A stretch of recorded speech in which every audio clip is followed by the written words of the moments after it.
Welcome to the Introduction to CIA lecture. To better define different types of security threats and how to protect against them, a model called CIA has been created. The CIA model is also known as the CIA Triad. What does CIA stand for? And no, in this case it doesn't stand for Central Intelligence Agency. In cybersecurity, CIA stands for confidentiality, integrity, and availability. In the next slides, we'll go in more detail regarding each element. Let's start with confidentiality. Confidentiality is the property that information is available only to authorized individuals, entities, or processes. Confidentiality basically refers to protecting information from being accessed by unauthorized parties. A failure to maintain confidentiality is commonly known as a breach.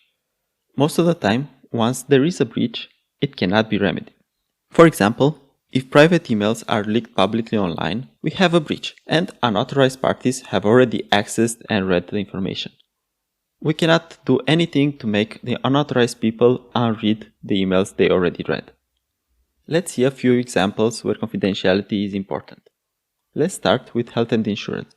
For example, your medical records are private and only authorized people should be able to access them, such as for example you and your doctor. Another domain is financial services. Your transactions and balances should be private. Also, you would not want your credit card to be made public. Yet another example is messaging and social media. Your messages, emails, and social media should be private. Only you and the people that you want to share the information with should have access to that information. And finally, confidentiality is important in everyday use. Data that you store on your personal devices, such as smartphone or laptop, is confidential. This data should only be accessible to you even if your device is stolen. Now that we understood what confidentiality is, let's have a look at some common ways to ensure it. First, we can do this by encrypting sensitive files.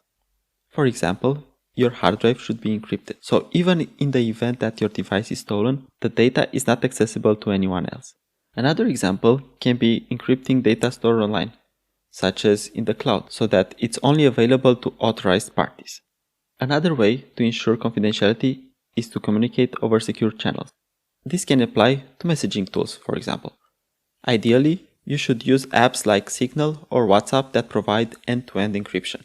End-to-end encryption means that the message is encrypted by the sender and only the receiver can decrypt it. This way, the message can travel safely without the fear of eavesdropping.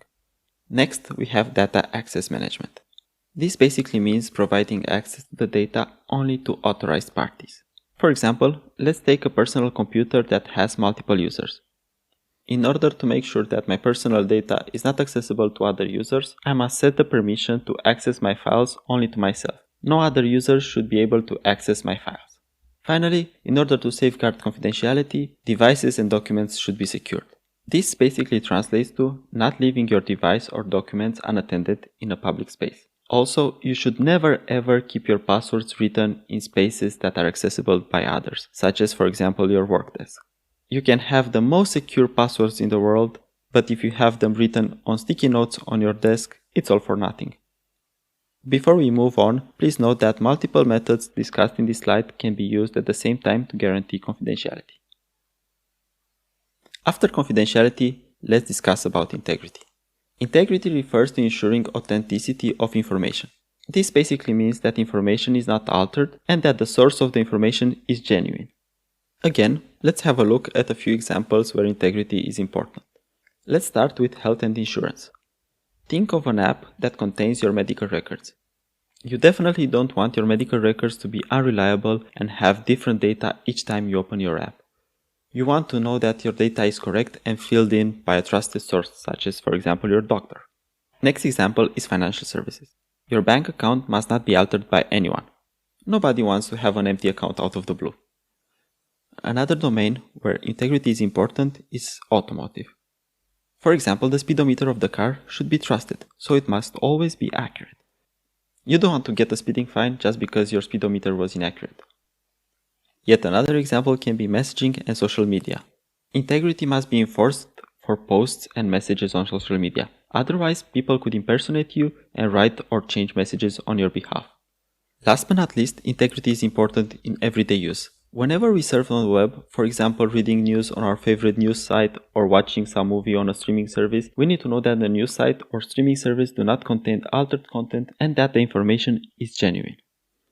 Now that we know what integrity is, let's see some ways it can be ensured. One way is by using checksums. A checksum is a value that is computed based on data. This value is used to detect if errors have been introduced during the transmission or storage of the data. For example, messenger applications can use checksums to validate whether the message received contains errors or not. Another, more powerful way to enforce integrity is to use digital signature. A digital signature is a mathematical algorithm that is used to validate the authenticity and integrity of a message. So, for example, each message that is being sent in a messenger can be digitally signed, guaranteeing that it has been sent by a specific person and that its content is genuine. Next, we can use backups and redundancies to make sure that our precious information maintains integrity. Think of your personal data stored on your PC. If the storage has a hardware failure or the device gets stolen, all your data will be gone. But if you have a backup, you can easily restore the lost data. Another example can be a website, such as an online forum. The server on which the forum is hosted can fail at some point due to a hardware failure, risking to corrupt and/or lose the data. To protect against this, frequent backups can be done. Also, adding extra servers that host the online forum can help mitigate the risk of losing data. A version control system is a system that contains the current as well as previous versions of files, documents, or programs, and can be used to track changes done to the aforementioned files, documents, or programs. Last but not least, file permissions and access control can help ensure integrity. Basically, this means making sure that only parties that should modify or delete the data are able to do so. For example, let's imagine an online school schedule shared on Google Drive.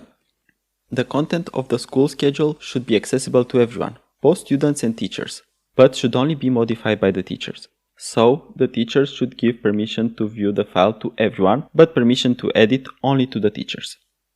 Before we move on, please note that multiple methods discussed in this slide can be used in conjunction to guarantee integrity of information. Until now, we covered confidentiality and integrity. It's now time to have a look at the last element of the CIA triad, availability. Availability means that information is accessible by authorized parties whenever desired. This applies to all IT systems, from all the services that we use online, such as, for example, video streaming platforms, online banking, social media platforms, and websites in general, to the usage of our own laptop or smartphone. All these services should be available to their users whenever the users demand it. Let's have a look at a few ways in which we can ensure availability. First, we have redundancy. We already discussed a bit about it when we looked at ways to ensure integrity. Similarly, redundancy could also be used to ensure availability. Nowadays, most services use redundancy to guarantee availability. For example, a streaming platform can have multiple instances deployed on separate servers so that if one of them goes down, the service is not impacted. For example, a streaming platform can have multiple instances deployed on separate servers. So, in the case that one of the servers goes down, the service is not impacted.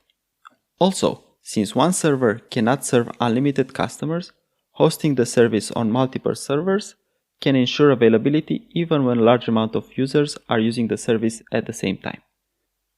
Next, we have backup, which goes hand in hand with redundancy.